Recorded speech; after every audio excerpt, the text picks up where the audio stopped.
Today's topic of discussion, fear of success. You don't fear failure, you actually fear success. And I know that sounds backwards because everyone talks about the fear of failure. Books, podcasts, motivational reels. The fear of failure is the one thing that we're all supposed to be working through. But I'm going to tell you something that most people aren't actually ready to hear. The reason why you are not where you say that you want to be, and the reason that you just can't quite commit, it's not because you're scared of failing. Because you've failed before. You survived, and you know exactly what failure feels like. But what you've never fully felt is what actually happens when you do go on to succeed. And that is the unknown. That is the territory that your nervous system genuinely does not trust. And until you understand why success scares you, you're going to keep doing what you've always done. Building right up to the edge of what you say that you want. And then quietly, automatically pulling yourself back from it. So listen to me, because what you are about to hear is the conversation that nobody is having. And it is the one that has been keeping you stuck for years. So hear why the fear of failure is actually the wrong story. Everybody is taught that fear of failure is the one thing that is holding them back. So they work on it. They read about resilience, they learn to embrace the mistakes, and they tell themselves that it's okay to fall short. And then they still don't move. Why? Because the actual problem was never failure. Think about it. Most people have already failed at things and they've lived. You've been through breakups, you've lost money, you've had projects that have flopped, you've embarrassed yourself publicly, but you are still here. You know on a deeper level that failure does not kill you. So if failure isn't actually that scary anymore, why are you still not doing the thing? Because there is a different fear that lies underneath. One that no one talks about because it sounds so shameful. Who admits to being scared of success? It feels backwards. It feels like you're ungrateful or maybe even feels weak. But it is the real driver. And until you can look at it honestly, you will keep diagnosing the wrong problem and applying the wrong solutions. So remember, you've already learned how to survive failure, but what you haven't learned is how to survive success. And that is why your system protects you from it.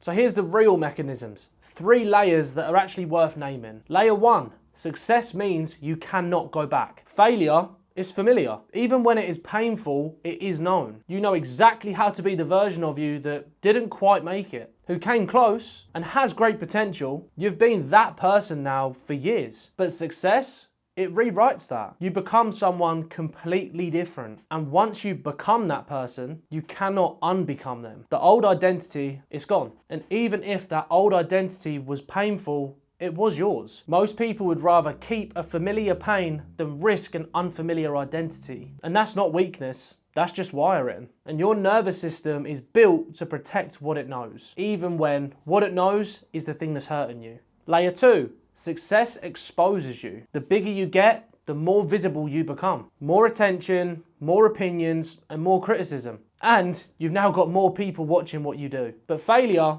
it's private. Fail quietly and you can recover quietly. But success, now that's loud. You succeed in public and now everybody, they've got access to you. They have opinions, they have expectations, and they watch. And for someone whose foundation is shaky, that level of exposure, that is not exciting. It's terrifying. So that is why the nervous system goes and makes a deal. And layer 3. Success means you leave people behind. This is the one that nobody wants to say out loud. When you actually succeed at something, really succeed, you outgrow people, friends, family, partners, that group identity that you grew up inside. Even if you don't physically lose them, you lose that version of the relationship that you had with them. They can't relate to you in the same way anymore. And you can't relate to them in the same way either. And for people whose sense of belonging is built on staying like everybody else, which is most of us deep down, success, it can then feel like betrayal. As if you're abandoning your tribe. Like you're saying you're better than them. So you just stop short. So you don't have to face it. So it's not that you're scared of the success itself. You're scared of who you have to become in order to hold it and who you have to leave behind in order to get there. So here is what fear of success actually looks like, because most people are doing this and they don't even realize. You can get close to a big breakthrough and suddenly you'll find yourself needing more research before you launch, but the launch, It never comes. Or you'll hit a financial target that you've set within a month and mysteriously your expenses now go up. The bank account, it resets. You will have a logical story as for why, but somehow the money, it never quite stays. Or you can meet someone that's really good and all of a sudden you start finding all the reasons why it might not be right. The flaws get magnified and you sabotage the connection just enough to make it pull back. You could be offered an opportunity that would change everything. A bigger role, a bigger platform, a bigger room, but you will somehow find a really sensible reason that you can turn it down. Like the timing isn't right. It's not quite the right fit. Or I should wait until I'm more ready. You finish 80% of the project and then you can't seem to finish the last 20. There's always one more thing to tweak, one more revision or one more day. Or you'll start something with massive energy and then you'll quietly drop it at the point where it's about to start working. Another is you start to attract the success and then automatically start dimming yourself. Toning it down, playing it down, start apologizing for it. Does this sound familiar now? Every one of those patterns is fear of success just wrapped up in a disguise. It dresses up as practicality, perfectionism, humility, and timing. Anything that lets you avoid it is actually seeing what it is. But the pattern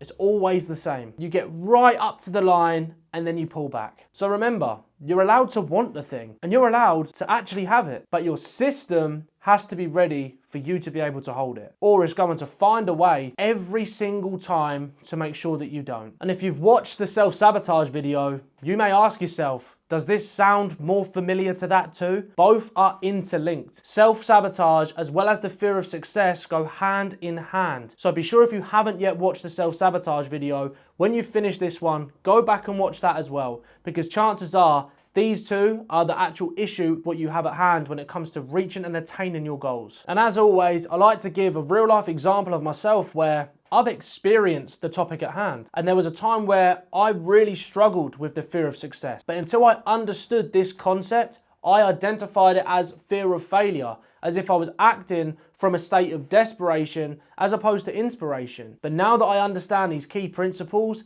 everything changed. So here's an example of where I experienced the fear of success. There was a period of time where I had everything I needed to stretch my success in business immediately. The systems, the team, the income, and I quietly held myself back for months. Not consciously, I just didn't press those extra buttons, didn't make those extra calls, didn't take the next step. And when I finally looked at why, it wasn't that I didn't believe that I couldn't do it. It's because I wasn't sure of who I would become if I did, and just how much my life would have to change and what I would have to leave behind. And the moment I actually faced that, not the business problem, but the identity problem, that is when the growth happened. So here are 4 practices you can follow right now to overcome your fear of success. 1. Naming the fear honestly. Stop calling it perfectionism. Stop calling it bad timing. And stop calling it being careful. Get specific. Not me saying I'm scared of who I'll have to become, or I'm scared of being more visible, or scared of leaving people behind. The naming alone removes most of the power. The fear will lose its grip the second you stop dressing it up. Number 2. Picture the version of you that's already got it. Not the moment of the win, the everyday life on the other side of it. How do they wake up? How do they speak? What do they say no to? What do they handle without flinching? You cannot get to a version of your life that your identity cannot picture. So picture it until it feels less foreign. Number 3, time to get specific on what you're going to have to give up. Now, this is the hard one. Success, it has a cost. Not a financial one, but a relational and an identity one. Who in your life right now may not come with you? What stories about yourself would you have to drop? What identity have you been wearing that doesn't fit anymore? Get clear on what success would actually cost. Most fear of success, it runs in the background because we never let ourselves look at it directly. And when you do, it loses most of its weight. And number 4, take the step before you feel ready. The whole trap of the fear of success is waiting until you feel ready to claim it. Readiness comes from doing, not waiting. The version of you that can hold the result is built by stepping into it before you feel like you deserve it, not after. Listen to me when you keep stopping just short. It's not because you're not capable. It's not because you don't want it badly enough. It's because some parts of you know that getting it means becoming someone that you've never been and leaving behind someone that you've always been. And that is not weakness. It's the most human thing in the world. But here's the truth. The version of you that you're holding on to is not the real you. It's a version that was built for a smaller life than the one that you are capable of. Now, the real you, the one with the work, the standard that you love, the contribution that you are meant to give, that version is on the other side of the fear, not before it. So the success you say you want isn't waiting for you to deserve it. It's waiting for you to become someone who can carry it. And that is the only way to become that person. So start acting like them now, before the proof arrives, before the readiness comes, and before everyone else agrees. You need to stop waiting for permission to claim the life that you've been building towards. Because no one's coming to give it to you. You have to walk into it, even though it's especially because it scares you. So if this one hits, drop a comment below. What is the version of you on the other side of fear? And what would it actually take for you to let yourself become them? Leave your honest answer, because I read every one of them. So this video, the fear of success, is the final piece of the foundational puzzle. Following on from this video, I'm going to be using every single concept we've discussed, from confidence, self-worth, self-belief, self-sabotage, fear of success.